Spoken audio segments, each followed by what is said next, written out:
जय श्री राधा कृष्ण। वैशाख मास के देवता हम तुम्हें करें प्रणाम, दो हमें धन विद्या बुद्ध यश और मान सम्मान। वैशाख के ठाकुर की जय। अब हाथ में पैसे फूल और चावल लेकर वैशाख महीने में रोज कहीं सुने जाने वाली कहानी को सुनेंगे। बोला वैशाख के ठाकुर की जय, लक्ष्मी नारायण भगवान की जय। ओम माधवाय नमः। बहुत समय पहले की बात है, किसी नगर में एक राजा था। वो बहुत दयावान धर्मात्मा राजा था। भगवान विष्णु का अनन्य भक्त था। पूजा पाठ कीर्तन में उसकी गहन आस्था थी। हर साल गंगा जी में वैशाख स्नान करता। एक समय जब वैशाख मास आने वाला था, तब उस राजा ने सोचा कि मैं इस देश का राजा हूँ, मुझे अधिकार है कि मैं सबसे पहले गंगा जी में स्नान करूं, बाकी सब मेरे बाद स्नान करें। बस यही सोचकर उसने पूरे राज्य में ऐलान करवा दिया, ढिंडोरा पिटवा दिया कि चैत्र पूर्णिमा से लेकर वैशाख मास पूर्णिमा तक राजा गंगा जी में सबसे पहले स्नान करेगा, उसके बाद ही कोई और स्नान करेगा। अब एक समय राजा के एक मित्र ने राजा को बोला कि आपको क्या पता अगर कोई आपसे पहले ही स्नान कर ले तो। राजा बोला मुझे अपनी प्रजा पे पूरा विश्वास है, मैं ये प्रण लेता हूँ कि अगर कोई स्त्री मेरे से पहले स्नान करेगी तो मैं उससे शादी कर लूंगा, और अगर कोई पुरुष मुझसे पहले स्नान कर लेगा तो मैं अपना आधा राज्य उसे दे दूंगा। अब उस समय तो राजा ने यह बोल दिया, पर बाद में जब उसने विचार किया तो उसे अपने कहे हुए का बड़ा पछतावा हुआ। उसने गंगा जी पर पहरा कड़ा करवा दिया। वैशाख मास शुरू हुआ, पहरेदार पूरी सावधानी रखते। राजा रोज सुबह बहुत जल्दी स्नान करने के लिए पहुंच जाता कि भाई ये सोचता कि कहीं कोई मुझसे पहले स्नान ना कर ले। रोज का राजा का यही नियम था। गंगा जी के घाट के पास एक आम का पेड़ था, जिस पर एक बंदरिया रहती थी। अपने पिछले जन्म की स्मृति के कारण वो भगवान विष्णु को प्रसन्न करने में लगी रहती थी। उसे पिछले जन्म के कुकर्म के कारण बंदर योनि मिली थी, और वो चाहती थी कि मैं वैशाख स्नान करके अपनी कुयोनि से छुटकारा पालूं। इसलिए वो रोज बहुत सुबह राजा के आने से पहले ही स्नान कर लेती थी। अब राजा को तो ये पता नहीं था कि उससे पहले रोज एक बंदरिया गंगा जी में स्नान कर लेती है, पर राजा को कुछ शक सा तो था, क्योंकि जब वो स्नान करने आता तो पानी हिलता हुआ बिखरा हुआ दिखता था। उसने पहरा और बढ़ा दिया, पर बंदरिया को पहरे से तो कोई फर्क ही नहीं पड़ता था। बंदरिया डाली के सहारे उतरकर गंगा जी में नहाकर वापस पेड़ पे जाके बैठ जाती थी। वैशाख पूरा होने को आया। एक दिन जब बंदरिया पानी में स्नान करके बाहर निकली तो एक सिपाही ने उसे देख लिया और पकड़ लिया। जब राजा स्नान करने के लिए आया तो उसे बोला कि ये बंदरिया आपसे पहले नहा लेती है। राजा को सुनकर बड़ा आश्चर्य हुआ। राजा ने बंदरिया को पूछा तो वो इंसान की भाषा में बोली। उसका शरीर बंदर का था, पर वाणी बहुत मधुर थी, इंसानों की तरह। अब राजा ने प्रण लिया था, इसलिए उसने उस बंदरिया से शादी कर ली। बंदरिया को ये पता था कि ये वैशाख स्नान का ही प्रताप है जो आज वो रानी बन गई थी। राजा अपनी बात का पक्का था। उसने बंदरिया के साथ अपना पति धर्म भी निभाया।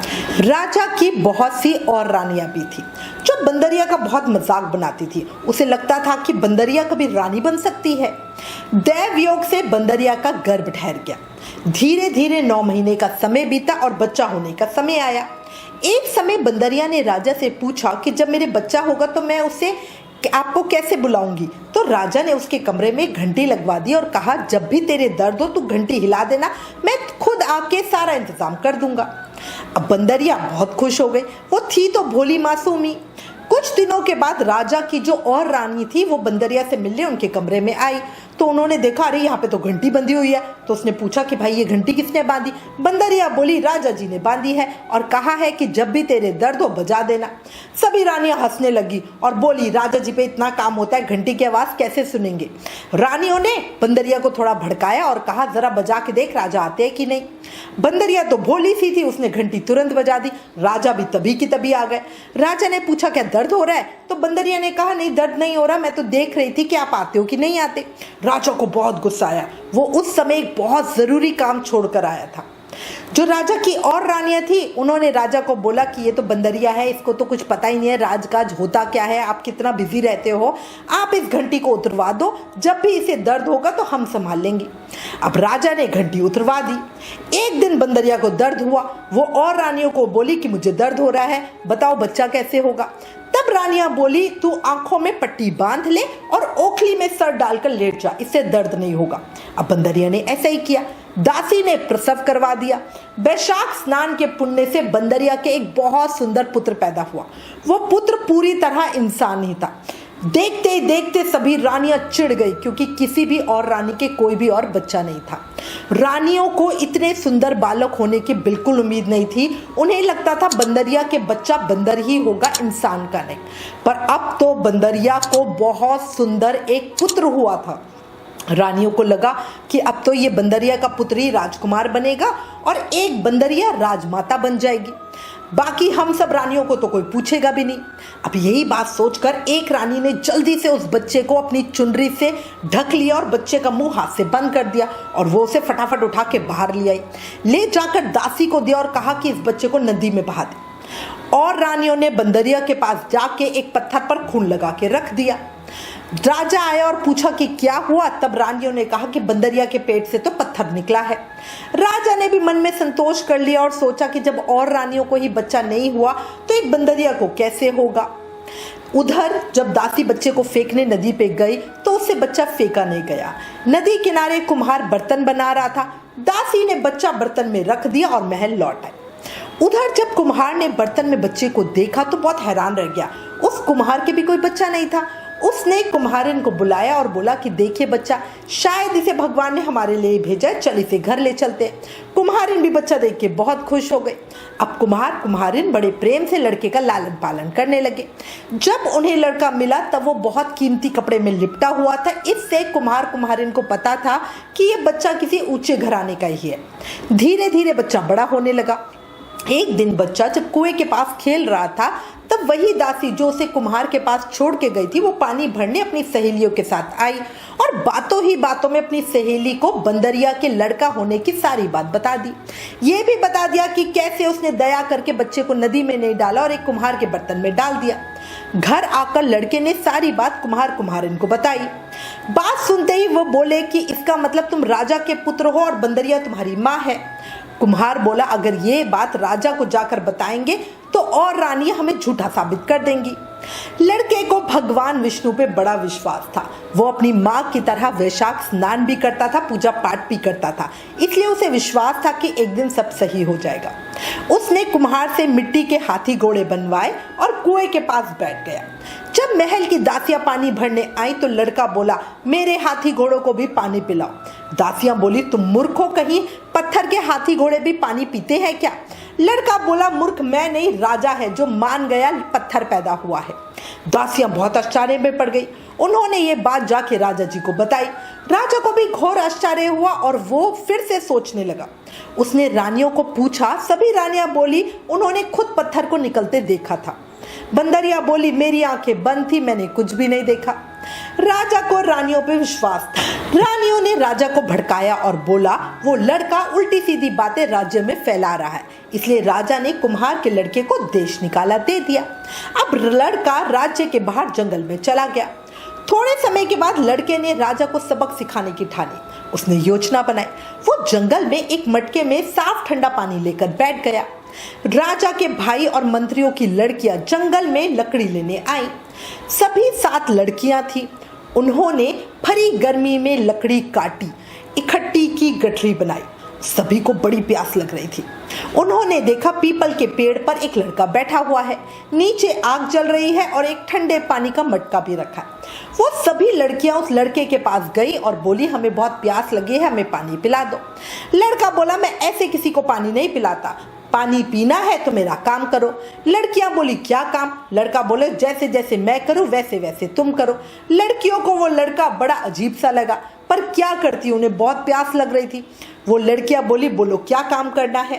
लड़का बोला, मैं इस पीपल के पेड़ के चक्कर काटूंगा, तुम भी काटो। लड़कियां बोली, ठीक है। लड़के ने उन लड़कियों को अपना गमछा पकड़ाया और बोला, सभी इसे पकड़कर मेरे साथ चलो, वरना कौन चल रही है मुझे पता ही नहीं चलेगा।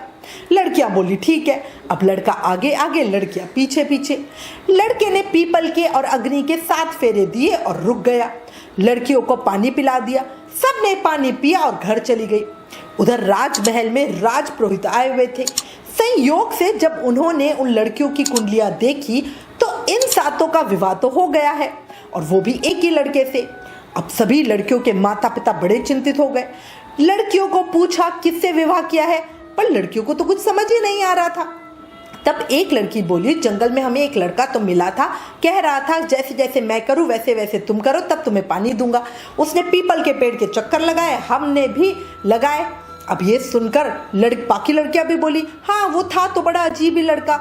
राजपुरोहित जी ने पूछा, अच्छा बताओ कहीं अग्नि भी थी क्या? तो वो बोली, हाँ पेड़ के नीचे ही थी, उसने हमें अपना गमछा भी पकड़ाया। अब ये सब सुनकर आश्चर्य में पड़ गए। पुरोहित जी ने बोला, उस लड़के ने इन सातों के साथ विवाह कर लिया है।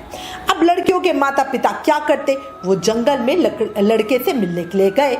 लड़के को पूछा, तुमने शादी की? उसने बोला, हाँ की। तब सबने कहा, तो अब लड़कियों को अपने पास रखो। लड़का बोला, मैं खुद तो यहाँ जंगल में इस पेड़ पर रहता हूँ, लड़कियों को कहाँ रखूं? कुछ खाने को भी नहीं है मेरे पास तो। अब ये सुनकर उन लड़कियों के माता पिता ने बोला, तुम चिंता मत करो, हम तुम्हें बहुत सारा धन देंगे, राजा से कह के तुम्हें राज्य में वापस भी बुला लेंगे। अब सब ने राजा से बात की और लड़के को वापस राज्य में बुलवा लिया। लड़के ने उन लड़कियों को अपने घर में रखा, साथ ही एक बहुत बड़ा घर बनवाना शुरू कर दिया। जब घर पूरा बन गया तो उस समय के बीच में वो सभी लड़कियां गर्भवती हो गई और उन सब ने एक एक लड़के को जन्म दिया। बच्चों के जन्म के साथ ही लड़के का घर बनकर भी तैयार हो गया। लड़के ने गृह प्रवेश करवाया, बहुत बड़े प्रीति भोज का आयोजन भी किया, राजा को सपरिवार आने का न्योता भेजा। निश्चित समय पर राजा अपनी सभी रानियों को लेकर आया, बस बंदरिया को नहीं लाया। राजा को देखते ही आदर सत्कार करके लड़के ने पूछा, आप अपनी सबसे छोटी रानी को क्यों नहीं लाए हैं? राजा ने बोला, उसे कुछ समझ नहीं आता, वो बाहर नहीं जाती। लड़के के बहुत आग्रह करने पर राजा ने पालकी भेजी छोटी बंदरिया रानी को लाने के लिए। कुछ ही समय में बंदरिया रानी वहां पे आ गई। लड़के ने बड़े आदर से उसके पैर छुए और पूजा के बीच में उसे बिठाया। साथ ही अपनी सभी बीवियों को बोला कि रानी माँ के पैर छुओ और पैरों पड़ाई में सोने की गिन्नियां दो, बच्चा भी इन्हीं की गोद में रख दो।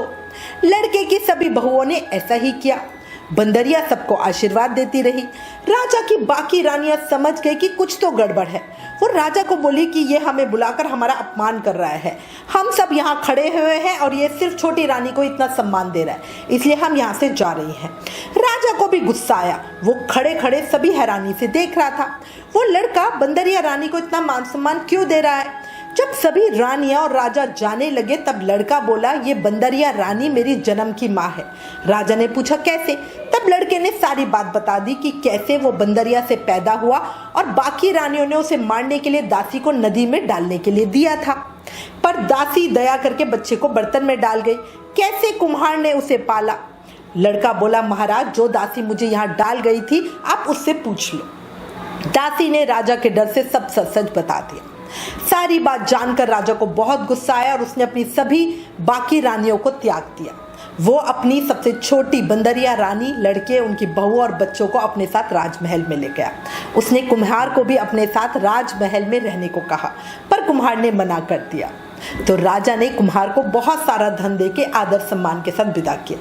इसके बाद सबने खूब आनंद से राजपाट किया। कहा तो राजा का घर सूना था और एक बच्चे के सुख भी उसे कभी नहीं मिला। वो हमेशा सोचता था कि मेरे मरने के बाद मेरा तर्पण करने वाला भी कोई नहीं है, पर आज उसे बेटा, बहू, पोते, सारा भरा पूरा परिवार मिल गया।